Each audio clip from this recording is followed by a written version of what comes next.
One of the most recognized buildings in the world, the Palace of Westminster, or the Houses of Parliament as it is also known, has a rich and remarkable history that spans over 900 years, transformed from royal residence to the home of a modern democracy.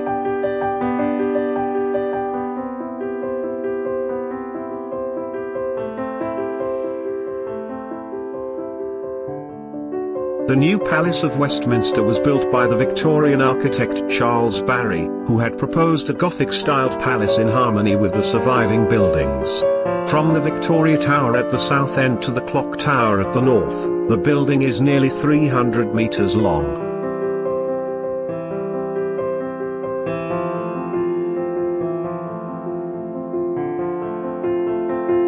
Today, I would like to invite you to explore the House of Commons, House of Lords, and Westminster Hall.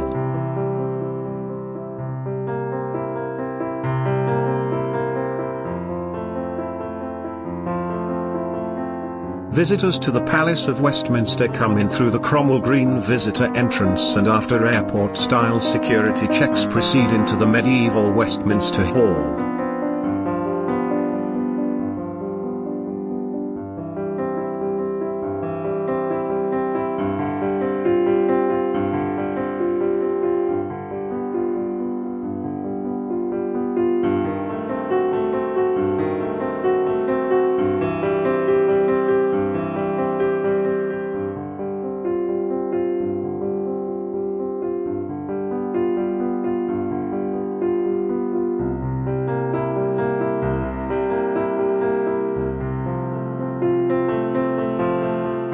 Westminster Hall is the oldest hall of the Houses of Parliament that survives in almost its original form. The hall was built in 1097 under William II, the son of William the Conqueror, and was the largest hall in England, and probably in Europe at that time, measuring some 73 meters long and 20 meters wide. The hall was enclosed with stone walls fully 2 meters thick that largely remain today.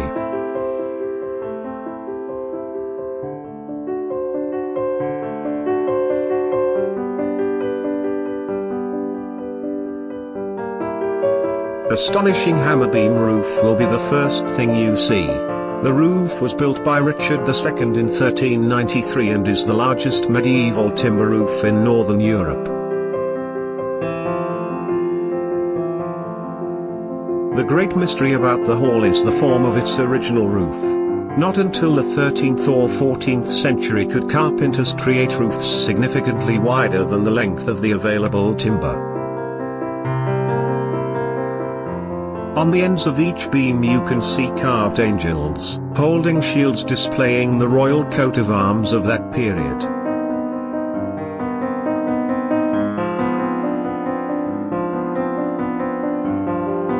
The intensive use of the king's personal emblem, the White Hart, was unprecedented, and must have been approved by him.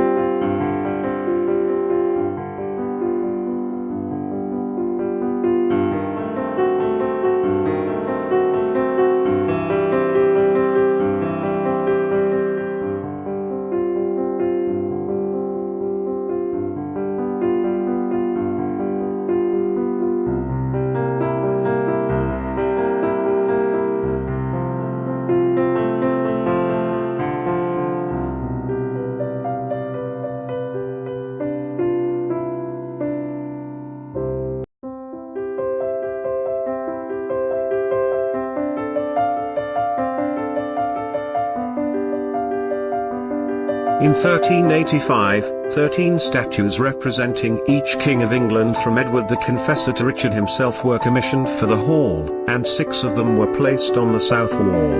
In the 1390s, the statues were placed into individual niches, where they have remained ever since.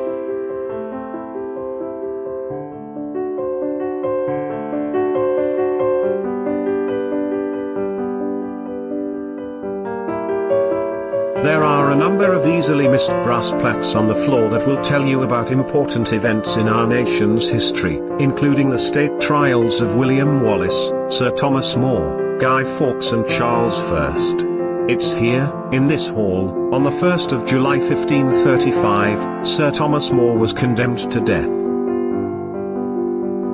It was also used to host coronation banquets until the 19th century, and since the 20th century has been the usual venue for the ceremonial funerals.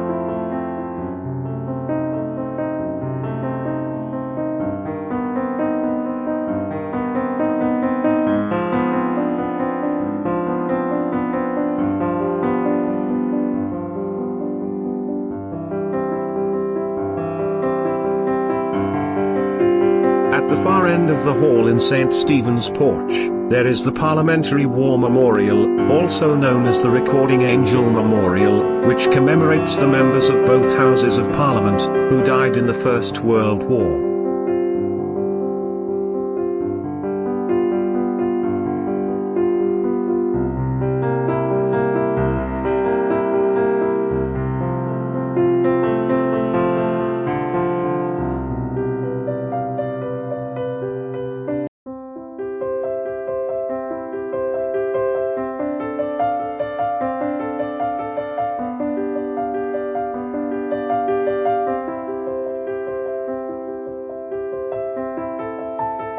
The stained glass window above the Recording Angel is another memorial commemorating members and staff of both houses who died in the Second World War.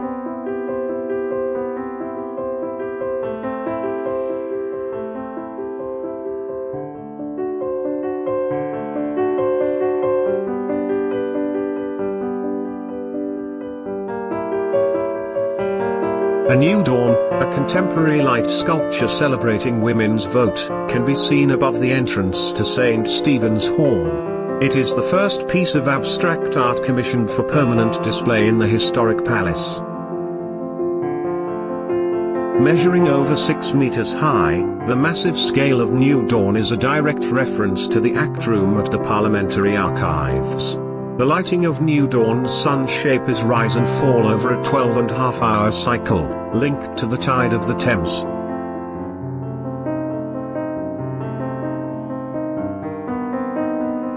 Well, now we will exit Westminster Hall and enter St. Stephen's Hall, passing through New Dawn Door.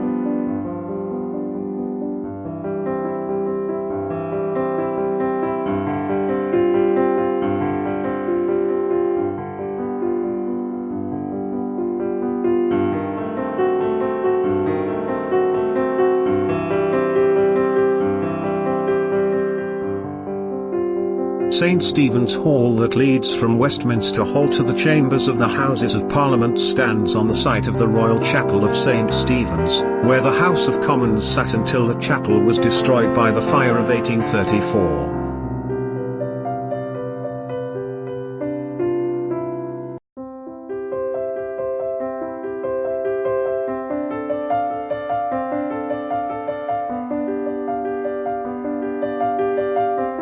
Marble statues of famous parliamentarians face one another on either side of the hall. These include William Pitt and Charles James Fox.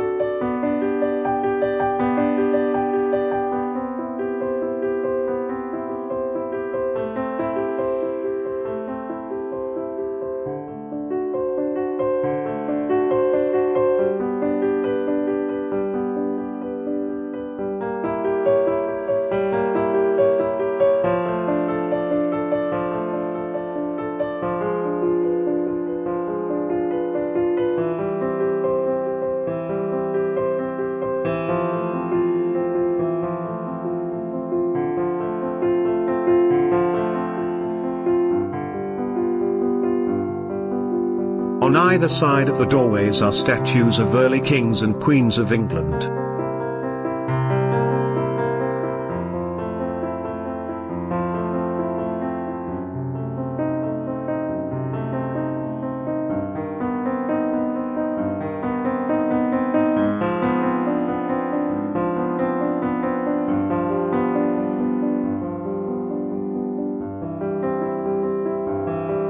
The paintings on the walls depict various important events in British history, while the 10 stained glass windows, 5 on either side, depict the arms of various parliamentary cities and boroughs.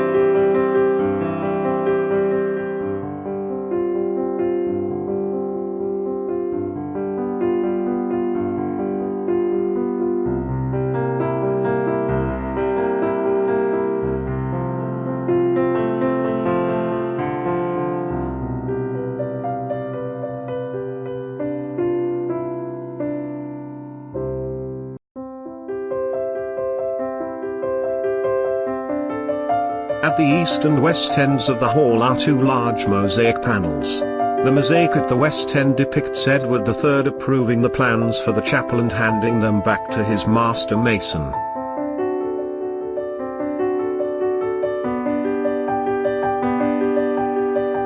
I should note that photography is strictly prohibited in all other areas of the Palace of Westminster. Therefore, to be able to share with you all the places that are included in the tour, I borrowed some parliamentary copyright photographic images from the Parliament's Flickr account.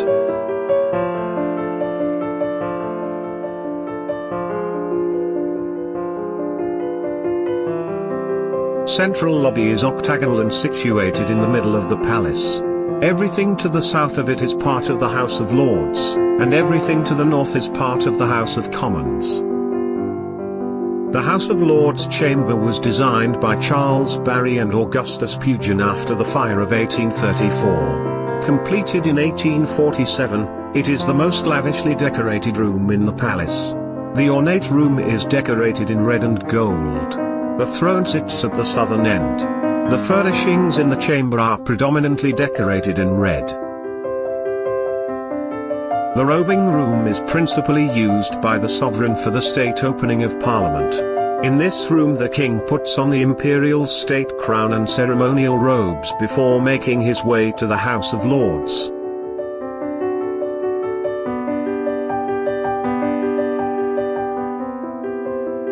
Immediately north of the robing room is the Royal Gallery, one of the largest rooms in the palace. Its walls feature two large frescoes by Daniel Maclise. Members' lobby sits between Central Lobby and the House of Commons chamber and features statues of former Prime Ministers, including this one of Winston Churchill. MPs have been told to stop touching Churchill or Thatcher statue feet. The Commons chamber looks very different to that of the Lords. Its benches, as well as other furnishings, are green in colour, a custom which goes back 300 years. The House of Commons chamber was rebuilt by Sir Giles Gilbert Scott after it was damaged during the Second World War. But because of post-war budget constraints, he provided a simpler and plainer Gothic design for his chamber. The windows, for instance, are of plain rather than stained glass, and the walls are decorated only by plain oak paneling. The chamber is actually quite small. There are 650 MPs, but there is only room for 437 MPs to sit down.